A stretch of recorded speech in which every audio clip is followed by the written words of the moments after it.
Sport in Wales podcast. Supported by DragonBet. Your go-to for Welsh sports news and views. Hello and welcome to the Sport in Wales podcast with me, Geraint Hardy, sponsored by DragonBet. Sport in Wales is co-founded by Gareth Anscombe and Alice Cuthbert, and you can find our Sport in Wales magazine in various gyms, leisure centres and other places right across Wales and of course online. Thank you so much for listening to this episode. Now, this week on the podcast, it's a Cheltenham races special because it's Cheltenham races next week. And we're delighted to say that we've got James Lovell from DragonBet with us. We've got horse trainer extraordinaire Tim Vaughan and jockey Lorcan Williams in the studio as well. A warm welcome to you all. But quickly, it is James's birthday, Lorcan and Tim, okay? So is there any initiation they should be worried about? If he was a jockey, Lorcan, would he have to do anything? I'd have plenty of stick in the weighing room, I'd say, but there isn't really any initiation to come to mind anyhow. Okay, he's safe. Tim, do anything in your stable? I'd be buried in a water trough with us. There's no, it's certainly, especially as a 40th birthday, we'd probably dunk him under as well. Happy birthday, James. Yeah, cheers. We have organised outside something for you to be dunked under, so Lorcan, you can do that later on, okay? I'm only joking, James. Tim, we'll go to you first because you're live from a race today with us. So where are you today? Yeah, I'm at Plumpton, actually. I've got 4 runners down here today. Old Painless now in the 250. Then we've got Artistic Endeavour, Classic Lord and Cap Chidley. So, yeah, sorry I couldn't join you live in the studio, but obviously work calls. Yeah, no, that's fine. No, it's cards on the table time for me, I suppose. It's I'm coming at this from kind of a casual horse racing fan. I'm not an expert like yourselves, but I think it's an opportunity for us to kind of learn more as we approach Cheltenham. But Tim, your story is quite amazing, really, because you were a chartered surveyor and now you're doing this full time and kind of breeding some fantastic horses. Yeah, that's right. Yeah, so basically, my parents always told me as a youngster, I'm not a traditional sort of trainer who's come through a family background, a family farm and things. My parents own a sort of car repair garage and things, and they said, go and do a proper job, so to speak, and have nothing to do with horses. And that's why I went to university, got qualified as a surveyor, and that was all going rather well, really. And but I just had the passion for the horses and the training. I loved it. I started in the amateur ranks, point-to-point riding, then point-to-point training, which is an amateur sort of sport, and it just evolved from there, really. And it took off, and we were fortunate. We had a couple of winners early doors, and a couple of owners joined us, and it just developed from there. And now I went full time in July 2008, and been at it ever since. So the first horse. That horse has got to be kind of a special horse for you. Yeah, it certainly was. It really, really was. It was a horse called Raboa Star, and I bought it for 1,000 guineas out of Doncaster sales. And anyway, I owned it myself, trained it, and won a race, and that's what started it all off. A chap called Andrew Lowry, actually, who's got Old Painless in the next that said to me he knew the trainer it came from, and said some mad Welshman had bought it and he'll never ever win a race. And we won a race with it. He rang me and said, would I like to train a few for him? And that was the start of how I got going, actually. And Lorcan and James, you can pitch in on this, but Tim just said a mad Welshman bought the horse. So are your methods different to other kind of trainers? He's definitely nuts. I can vouch for that. And if he has a winner, it's Chinese. Wherever the Chinese takeaway's busy, that's a celebration normally. No, are your methods different then, or is that just kind of the horse wasn't any good? No, I think, yeah, exactly that. Different environments. So certain horses will thrive under different conditions. I think when I was starting, it was a long time ago now, that was back in sort of 2005, and the industry was totally different. My mind is a very sort of inquisitive mind, and I always want to know the answers why and why things work. And I think the industry sort of always went on gut feeling, but I was very scientific with my approach. I worked them very hard, got them as fit as I could, and I placed them in the worst or the lowest grade race I could to give them the best chance of winning. And I wasn't sort of too precious about where I placed them. I would travel as far as anyone else would travel. I'd run them in a lowest grade race. And then once a horse got confidence, then they tended to thrive for that. It's almost getting them in a winning mindset, no different to a human athlete or a rugby, football team and the like. And I took that sort of approach, which I think at the time was quite unique.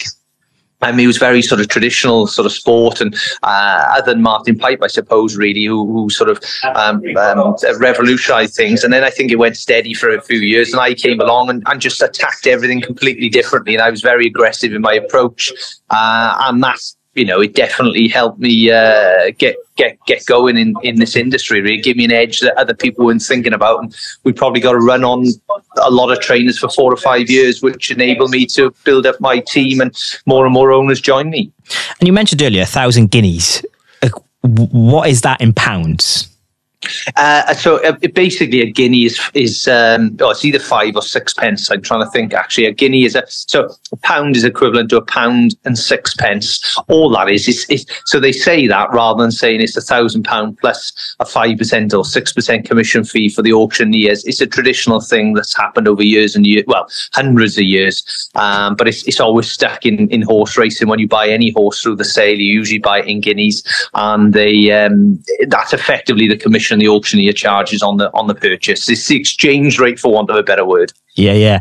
And from that 1,000 guineas first horse, Raboa Star, you said, that's right. Some serious success came. I've heard stories here of Manchester United players becoming clients, Alex Ferguson becoming a client. Talk us through, you've got the floor. Tell us what happened. I love having the floor. I'm well at home having the floor. But you're talking my language.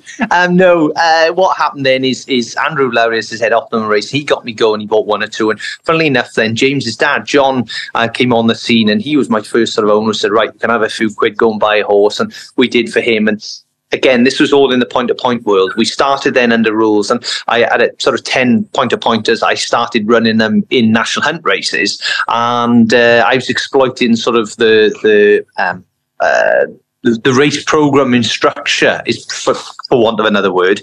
And anyway, cut a long story short, we had a lovely winner one day at Newbury, and I was interviewed by Lydia Hislop after the race, and I sort of saying I bought a new yard and I want to expand, I want to grow. And next thing you know, the phone literally didn't stop for months and months and months. We went from sort of 30, 40 horses up to about 160 in the space of 18 months. We just couldn't build barns big enough. And I was quite aggressive in my buying sort of approach. And one day an agent rang me, said, I've got a horse for you. Do you fancy it? And so I looked up his form, and it looked, absolutely made for me. It looked a little bit quirky, and I thought a change of scenery would work. I rang the agent back, said, yeah, when can I go and collect it? Where do you want the money sent? And anyway, it took about 48 hours, and he rang me back. I said, look, we've got a bit of a problem. He said, the horse is owned by Michael Owens, and he's told me he wants to speak to you. I said, what do you want to speak to me for? So anyway, he called me later that day, and I said, Michael, how are you? And he said to me, he said, well, I got a bit of an issue, really. He said, I paid 70 grand for the stud fee on that horse you want to buy off me for 5 grand. And he said, I can guarantee, he said, I've never won a race with it. You're going to bloody have it down in South Wales and go and win a ton of races with it. So I said, well, that's the idea. That's why I'm buying it. I said, that's the game I'm in. And he said to me, look, that doesn't sound so clever to me. He said, would you train it for me instead of buying it off me? I said, Jesus, Mike. I said, I'd love to. I said, would you like to, do you want me to send the lorry up to collect it, or do you want to send it down? So he obviously has his own racing yard up in Manor House in Cheshire as well. And he said, oh, don't worry, we'll send it down. So I said, Michael, how many does your lorry take? Is it a 2? And he said, what do you mean? I said, have you got a 2-box or a 4-box? And he said, it's a 4-box as it happens. I said, great job. I said, you just well fill up the lorry. I said, I got plenty of space for horses for you. And that's literally the first conversation ever. And he said, you cheeky Welsh Jeff. And it went from there. So he actually texted me an hour late, and he said, I got 3 on the way to you. I couldn't quite fill it with a 4th. And he's had horses with me ever since, and we've had some great days. And he actually, that horse did go on, and it won first time out of Southall. And I always remember it. It was quite a big thing in the press at the time. Vaughan as runners for my footballer and all this jazz. And he turned up by a helicopter. So there was no pressure on me. But anyway, I'm in the paddock with him, and he said, what do you think? I said, I think he'll win on a bridle, Mike. It's a certainty. And he said, well, I hope so. He said, I've had a few quid on. He said, but usually he doesn't like to start. He said, if we jump off at the start, I'd be delighted. And it didn't fill me full of confidence, because that's not something I'd anticipated throughout the race, really. But the horse went on and won, and we've had plenty of success, and away we went from there. That's fantastic, isn't it? The interesting thing, Tim's always had kind of a crossover with the sporting world. I think you had Gatlin down there, didn't you, when you were talking about training horses and the kind of difference between how you train people and horses and all the rest of it? Yeah, been quite fortunate like that. In that, I think there's the natural interest from the sports. Now we've had loads. Malky Mackay come down with the footballing bunch. Then Warren Gatlin and the team. Alan Phillips, who does all the organising for them. They've all been down. We've had horses for Simon Easterby, Stephen Jones. When I got going, actually, Stephen and Simon Easterby, they had a cracking horse for me, Ski Sunday, and we actually went to the festival with that. It was beaten 2 lengths in the Fred Winter. It was second there for them, and we've had plenty of sporting boys through the yard, and they come down to train on the gallops a few times as well, because we got like a deep sand gallop and an uphill gallop, and they love it. All the footballers and rugby players often come down to have a little go, and we cross ideas on what we do, what they do. It's quite fascinating, really. You know, in football, Tim, when the chairman interferes with the team, does that happen? How do you stop that happening? If Michael Owens wants to say something, can you put your foot down on him? To be fair, he's a darling to train for. He's very, very level-headed. He understands it. That's the one thing he sort of gets the game. He understands horses. It's a bit like the footballing job. You start with lots of footballers. That's why you have a squad and you end up with 11 in it rather than he understands injuries, fitness problems, and he just lets me get on with it. He's never said ever said a word to me. He just says, look, just place it as best you can to give it the best chance of winning, and that's what we've done. It's not always the case, I must confess. Plenty of owners do want an involvement, or they go with their family for a day out and it works them to go one place or t'other, but on the whole, most of them these days, now they've been with me a long time, we trust each other. I work with them, they work with me, and it's quite harmonious now. Over the years, has what you're looking for in a horse changed then? Because if you started Raboa Star and where that horse was and you knew you had to whip it into shape, has it changed, or can your training method stayed the same? No, massively different, actually. It's all changed. The type of horse that you can buy, what I was exploiting sort of 10, 15 years ago, you tended to have lower grade races, you could travel further, and lots of trainers didn't want to go to Scotland or Fakenham or Plumpton and the like, but with me I would go anywhere. Now the whole race planning system has changed. So for example, 10 years ago, you could have a 0 to 100 chase and it'd be 3 races within 3 days. You enter all 3, you pick the weakest and you pounce. Now, all of a sudden, it's almost like a computerized package where they spread all the races out, so all trainers have to go all around the country, and it's harder to buy those less exposed horses, so to speak. And lots of trainers now, they're doing a great job. It's far more competitive. Everyone understands the science. Everyone's tracheel, what we call tracheel washing a horse to assess the quality of their lungs before they run. Everyone's blood testing them and analysing them in far, far greater detail than they ever did sort of 15 years ago. So the game has caught up. It's really quite, it's very little edge in the sport now. The only edge you've got is having a faster horse than someone else and a bit, having them healthy on the day. But it boils down to most people are doing the job right now. How much banter is there around between the Irish, the English and the Welsh? Do the Scots get involved as well? To be fair, it's in racing, I think, again, well, probably the same in any sport, but in racing, I can speak as for facts, really. It's so competitive that everyone's just happy. We all want to stay in one piece. We all want to stay thriving and doing our job. And as long as you're having your share of the winners, that's all anyone can ask for. But, the Irish now are completely dominating the racing industry in Britain and at the big festivals. But, it is what it is. Everything's cyclical. 10, 15 years ago, Paul Nicholls was the main man. Before that, it was Martin Pipe. Now it's the Irish who are sort of leading everything. So it's just the way it is. Yeah. And 2 last questions. One, you must really miss your quantity surveyor days, yeah? Yeah, you could say that. Look, I think back when it's absolutely piddling down with rain or frozen and I got 20 members of staff asking me various questions and headaches. I sometimes think life would have been a lot easier if I stayed on that route. But look, yes, you get the lows with the racing, but you get some tremendous occasions. I love it. We won Grade 1 races, we've won Scottish Grand Nationals.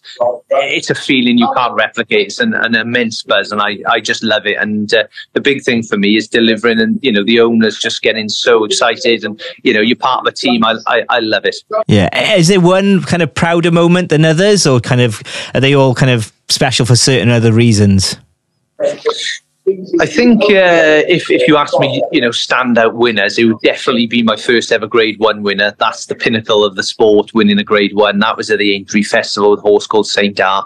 I think that was, just tremendous occasion. But 8 days later, we had another Grade 1 winner in Ireland, and then we had the Scottish Grand National winner. Now, to win any Grand National gives you an immense feeling. But your goals change as you go along. I take you back to James in the studio with you. We had a winner of the Dunraven Bowl. It's a race their dad always wanted to win, and with a horse called Master Charm. And the day that won, I couldn't have got a better feeling in the world. The day I had my first Pon a Point winner, the day I had my first National Hunt winner.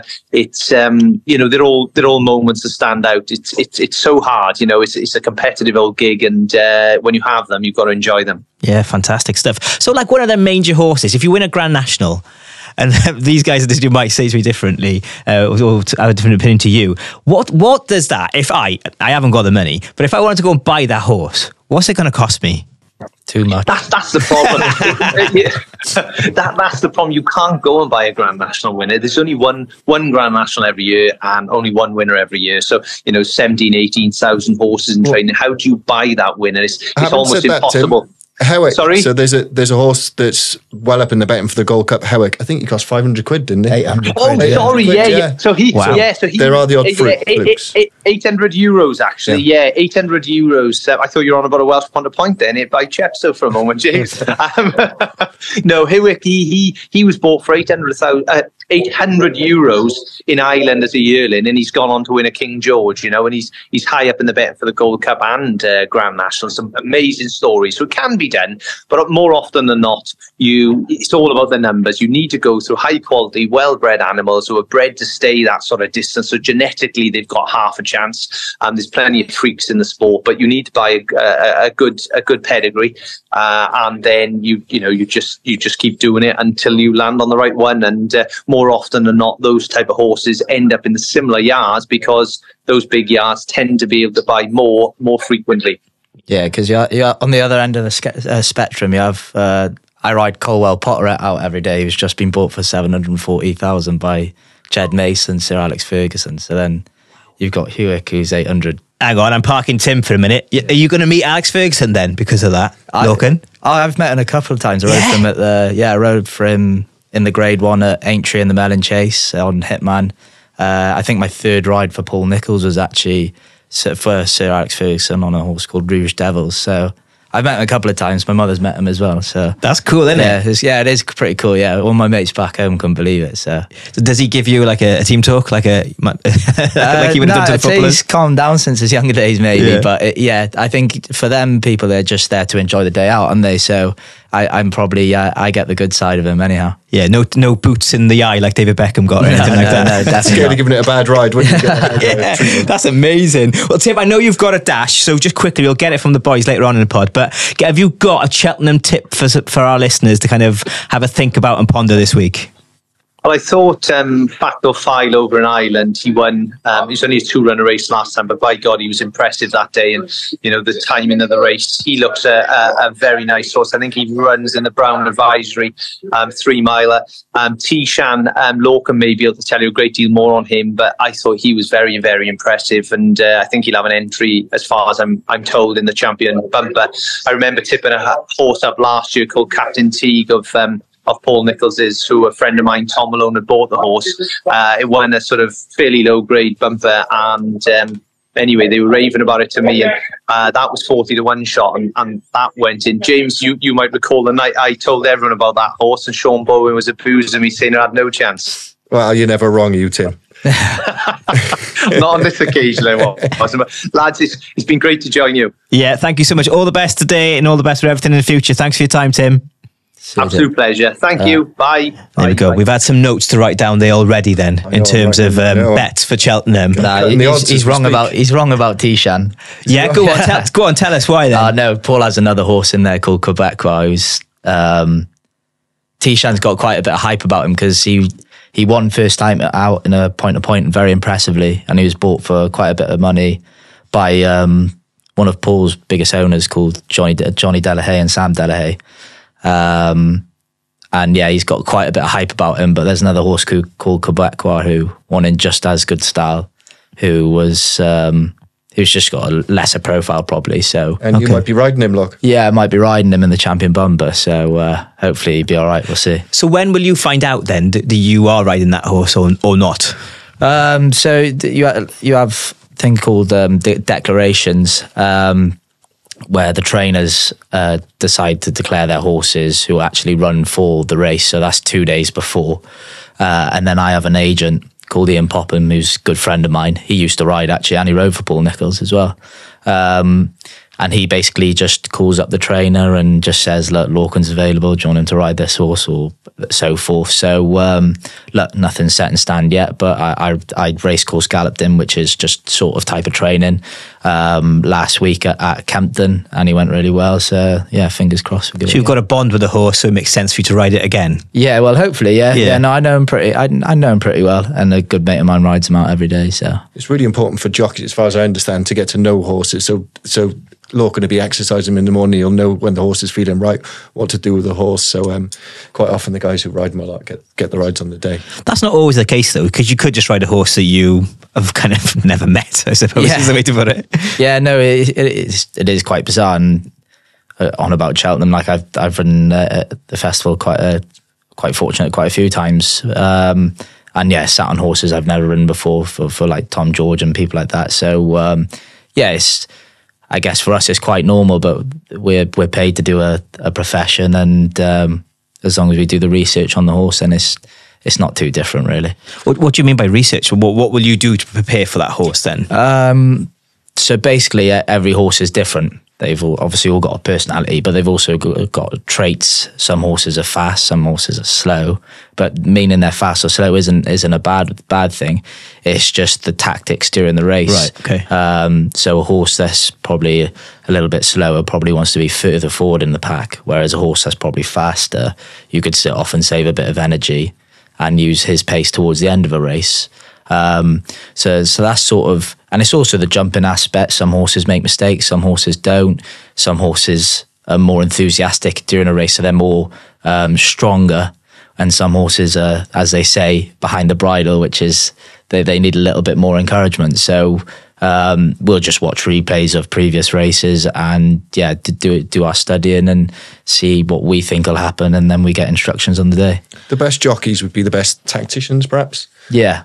So to be a good jockey, you have to have, well, on the flat, they say you have to have a clock in your head. You need to know how fast the race is going, whether your horse has got that finishing power, or whether he's got out in front and stretch the stamina of the other ones. So a good jockey will do his research. He'll know how what kind of pace of the race suits the horse, and they'll ride it accordingly. So when you hear people say, or if you've been studying the form, people who have a bet or whatever, is that what they are studying? The kind of the tactics that horses and the jockeys have been riding on a certain horse? Yeah, no, definitely. And sometimes things don't always go to plan, so they'll probably have a look at a race they previously run in, and they thought, oh, he got stuck in traffic there, or he made bad mistake of that obstacle, he probably could have won there. So maybe for people who are putting a bet on, probably look at that and see that he might have a chance this day. And it's all seeing which race is hotter and which race is better. And it's probably thinking about, there's probably more that goes into it. I guess as you get older, it's just the natural thing to do, really. Yeah. And so how did you get started then, Lorcan? How was it where did you first jump on a horse and then realise, oh, do you know what, I'm quite good at this? Well, it's probably I had a lot of people say this, but I could ride before I could walk, really. My mother and my father were big into horses, not actually racing.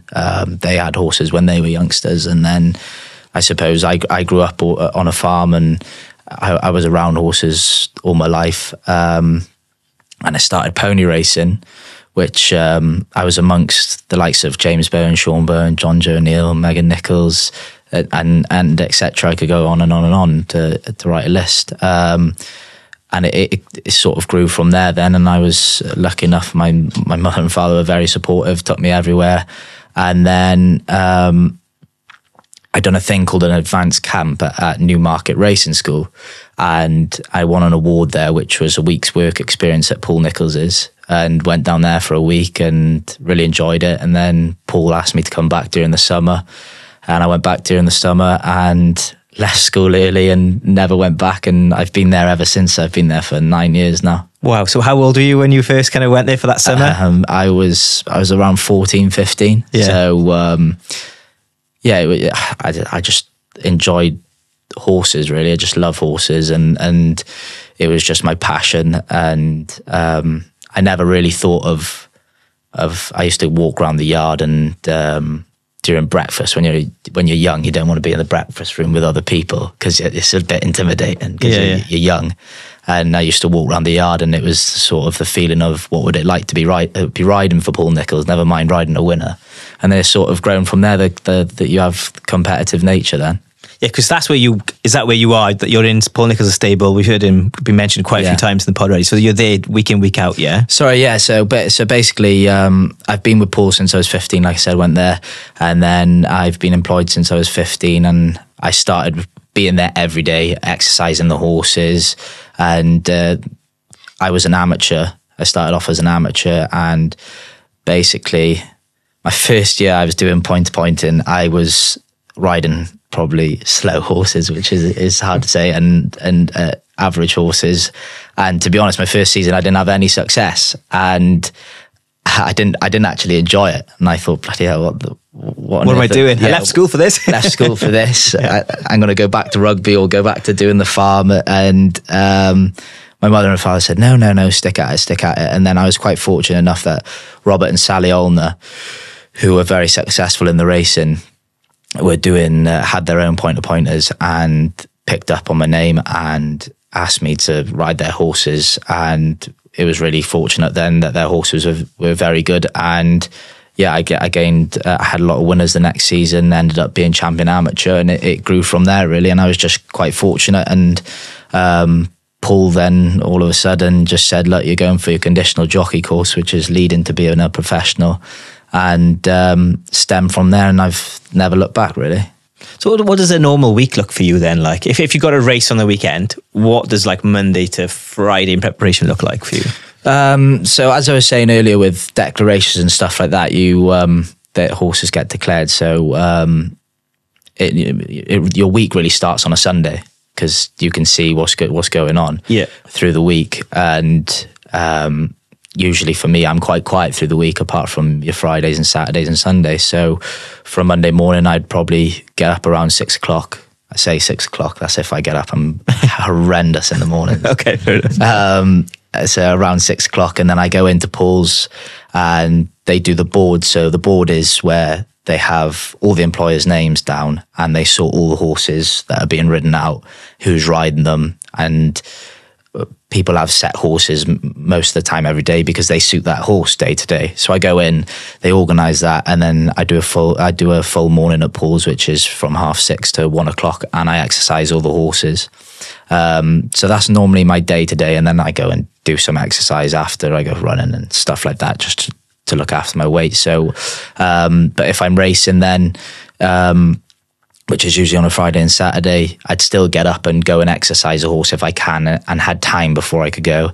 And I'd get to the races, run the track, have a look at the conditions, see if there's any obstacles moved or anything like that, study the form then before the race, and try and ride a winner. It's hard work as well. I think being a jockey is the hardest. I don't know about ultramarathons and stuff, but it is one of the hardest sports to keep going at, to have longevity. These guys work their absolute socks off. And if you're a journeyman jockey, so Lorcan's obviously attached to a big stable and he's had huge success, but if you're a kind of run-of-the-mill guy, you are working your nuts off. You're driving somewhere in the in the darkness and the cold to ride out horses in the morning, hoping that someone might put you on a slow horse that's riding up in Kelso or. So that's like a trial then, that workout there. Yes, they help. You've got to try and get in with the owners, get in with the stables. So you'll try and help around the yard in the morning, then hope that you might be put on a horse that's going to run somewhere that might have no chance, but you're driving all the way up to the north of Scotland to get one ride, paid not a lot of money and literally risking your life, and the whole time you're bloody starving as well. I know what I'm like when I'm hangry. It's a really, really tough life. I mean, there was an old story that Tony McCoy for a snack used to just have a sachet of mayonnaise, didn't he? That's all he'd have during the day, just a sachet of mayonnaise to keep him going. So what weight are you having to kind of stay within to be considered to ride? So I tried to stay between sort of 10 stone 10 and 11 stone, which is fine when you're racing every day, because your day is so busy. You don't really think about eating. You just try and keep hydrated more than anything. Yeah, and then you have a little bit of dinner because it's sort of just fasting the whole time then. But yeah, I try to stay around that region, which is a little bit difficult for me. My family's quite big. You're quite tall as well for a jockey. Yeah. So I'd probably be in the top 3 heaviest in the weighing room of jockeys. Which, look, it's one of those things. I don't see it as a disadvantage at all. It's just one of those things. But yeah, lucky enough, I've been able to. So you start off with a claim, and you basically have £7 claim. So that's what's intriguing for people to start using you. You start off with a £7 claim to take off a weight. So say a horse normally has 11 stone in a race. The less weight they have, the more chance they have of winning. So say a horse has 11 stone. When you're really young, you start off with a £7 claim. And that £7 claim decreases the more winners you ride. So I think it's like, is it 20? If you ride 20 winners, you go down to £5 claim. And if you ride another 20, you go down to 3, then you've got to ride 25 winners and you're fully fledged professional. Yeah. So that's how you get intrigued to using people. Then you can build your contacts and with people and associations and stuff like that. So it's a bit confusing and hard to explain, but there's a lot of jargon with racing, for us. It's just horses running around the field, isn't it? But it's a very complicated sport when you kind of listen to the different claims, weights, even gambling. You're talking about different odds. So when I have a 500 quid bet, I talk about a monkey. People look at me like, what the F and L's a monkey? But it's a complicated sport, but it shouldn't be really. But what Lorcan was talking about earlier, he said about point to points. I always think the point to points and pony racing, he was a pony racing champion. That is such a strength of Welsh racing. Welsh racing does so well. And it's not like England where they're well financed. Like these English yards are probably kind of come through old money and the old landed gentry and their family had land. Welsh racing does really, really well, and it's purely down to hard work. These guys work their absolute nuts off. I mean, Tim didn't come from a wealthy background. Evan Williams, Christian Williams, all these guys who are at the top of their game. They are like Champions League guys, and they all do it without the money that England's got. And I think it's because of the point to points and the grassroots we have in Wales, the kind of amateur scene, and they can competing against each other that really brings them all on. I mean, we got Sean Bowen, who's second to Harry Cobden in the Jockey Championship at the moment. So who do you want to win there, by the way? Harry or Sean? Split loyalties, the Welshman or your teammate? You can't ask him that. I got to ask him. It's pretty difficult.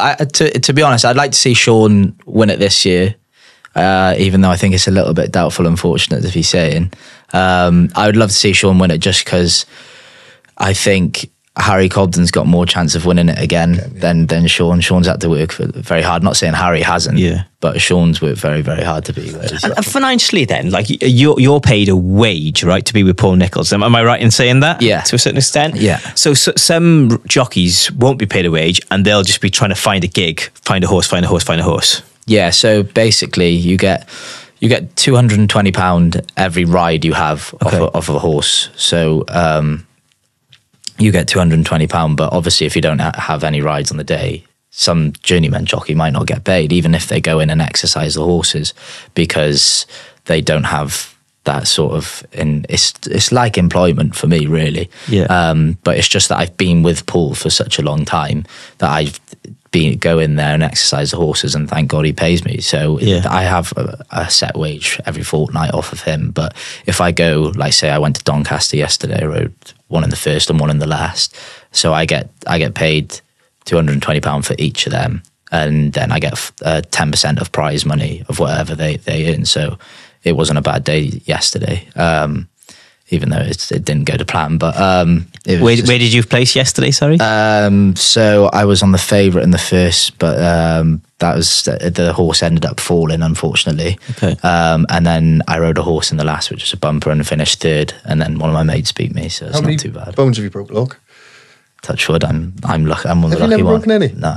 That is incredible for a jockey, you know. Well, there's some massive falls sometimes, and obviously horses lose their lives as well, which is really sad. But like, it looks intense as well. Is it knackering riding a horse? Yeah, it is. There's a lot of adrenaline that goes through your body, and it is an extreme sport. I mean, there's not many sports where you have an ambulance and a vet traveling behind you at 35 mile an hour. So, yeah, it is an extreme sport. But yeah, it can get knackering. The horses, they're 500 kg of muscle, you know, and you're trying to control them, and they've got their own mind. There's two minds in the sport. So I could be thinking one thing, he could be thinking another. So there's a lot behind it. Yeah, you've got to know the animal. We'll be able to control the animal, that's for sure. How do you decide? I've always wanted to know this since I was a little kid, and I don't know the answer. How do you decide like what colours you wear? Is that your colour, Lorcan, or is it like a stable colour? No, or how does that work? So basically, that's the owner. Oh, okay. So whoever, so for instance, I rode for an owner that I usually ride for. So he has red and white colours. So it's just down to them, and what they do is they buy their own colours.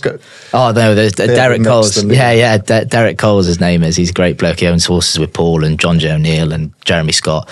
So his colours are just red and white. But Alex Ferguson's are all red, and he has white stars down the sleeve. Okay. So, but he's always in with his mate Jed Mason, who's actually my sponsor, and they have the white and then blue over the shoulder and red on the arms. So I really enjoy riding in them, really. So you say a sponsor, that's another thing in the mix. So did they help you with kind of finance and stuff as well? Yeah, so that is something I'm very fortunate with as well. Jed is very generous, and he pays for all of my gear. So anything I need, like it sounds silly, from your gloves to your boots to riding. Like we're riding in all weather, so you need some good waterproofs and good jackets and warm jackets. He provides me with all of my gear, and then he's, like I said, he's generous. So I get something on the side. If you go back to the kind of journeyman jockey, he doesn't have a sponsor. He doesn't have any of that kind of stuff. He's got to finance himself and get his own petrol. And it's like it reminds me of being an actor's life, you know, being on an audition constantly. So go into the stable to kind of to ride. Did I do a good job today? Can I get onto the race on the weekend, kind of thing? Yeah, that's a good way of putting it. Yeah, and also, like, you know, actors go to auditions, they pay for their own train travel, and if they don't get the job, they don't get paid, but they've just paid 150 quid on a train to London. Do you know what I mean? So yes, it's fascinating. So you obviously we have quite a good few name drops in this one, actually. Of all the pods we've done, we've had Michael Owens and Alex Ferguson, and I think they're the top ones. Who else have you ridden for? Would some of our listeners would know, kind of like are quite famous? Have you ridden for any footballers or anything like that? Or is Fergie the main one? I got to think. Jeremy Kyle. Okay. As in Jeremy Kyle, the ITV bloke? Yeah, so he's owned the horses with Paul in the past. Okay. I think he still does. I can't remember. I've met Jeremy Kyle. It's hard to think now off the top of my head. That's a random one, isn't it? You never put Jeremy Kyle in that show. One day when he invites you onto the show, when you get. Can you imagine? No, but like, that's great, because it is the world. A lot of people, like Alex Cuthbert's obviously got horses as well. Do you know what I mean? You haven't rode for Alex yet? No, but my best mate Jackie rides mainly for Christian, who he has horses with. But yeah, I can't think off the top of the head, but there's an owner called JP McManus, who's like massive in racing, who I'm quite fortunate. I've worn the colours for quite a few times and rode a few winners. He's probably, when you're a kid watching racing and you know racing, they're probably the colours you want to be putting on the most. I've put the Queen's colours on before as well in the past. Does that work differently then? If you get an invite from the royal family to ride, would it come through your agent? Oh, they've asked you to do it, and it's just a phone call. Or is it like a royal invitation or anything? No, so I think I was just quite fortunate at the time, because normally jockeys ride for their certain trainers, and they're called spare rides. So I picked up a spare ride for Nicky Henderson. That was, funny enough, in the Queen's colours, and because I was quite a young hot jockey at the time, I was fortunate then to pick that ride up. So I got a picture in the colours and all that malarkey. Did you do all right? No, I didn't in the end. So no royal invitation to the palace? No, definitely not. Okay, let's look quickly to Cheltenham then. A tip each if you can for everyone listening. James, you come first. Shouldn't ask bookies tips, should you? So there's a horse everyone thinks is going to win, and I think it's going to get beat. So it's Galopin de Champs in the Gold Cup. So it's the Blue Ribbon event. It's the big race on the Friday. This horse is obviously unbelievable. He won last year. He's been brilliant, but he ran around Christmas time. He was absolutely awesome. The next time he was not quite as good. And I just think, although he's a better horse than the rest in the field, I think he might have peaked. And I think that he won't win the Gold Cup on the Friday. So what was the name again so everyone can hear it? Galopin de Champs. De Champs, okay. Lorcan? I don't know what he's on about, to be fair, with that one. No, do you disagree completely? Yeah. Everyone says he's going to win. But I think he'll win. There's a horse I'm riding in the mare's novice hurdle. She's called Golden Ace. I finished second on her in a grade 2 last year when she was a young horse, and she's developed and grown, and she's a lot stronger this year. She's won her 2 only starts over hurdles. She's in the mare's hurdle, so I think she's got a great chance. She's about 8-1 for the mare's hurdle at the moment. You were talking earlier about the bumper where him and Tim have a disagreement. Yeah. So Tim fancied, who did Tim? Tishan. Tishan's 8-1, and your ride is 16-1. So yours is double the odds. So I think I'm just going to follow you for Cheltenham. Is that okay? That's right. Yeah, I've tipped before. I've tipped a good winner before. Yeah. I rode a winner in 3 years ago. Was it 3 years ago? Might have been. Okay. And he was quite big odds, but I remember doing a preview night and I tipped him. So jockeys are notorious for being bad tipsters, though. Just the one. Lorcan might be different, but don't listen to jockeys. He must know more than you. No offense. That's not saying a lot, is it? Well, I'm going to back Lorcan all the way. Every single bet I'll have on horse racing now, it'll be me. Do you know what? That's been fascinating. Thank you for coming in, Lorcan. It's really nice little insight to the world you live in and kind of the world that we watch, but maybe don't know so much about behind the scenes. And James, as always, absolute pleasure, mate. Thanks. Cheers, and guys. Happy birthday as well, James. Thanks. Yeah, happy birthday.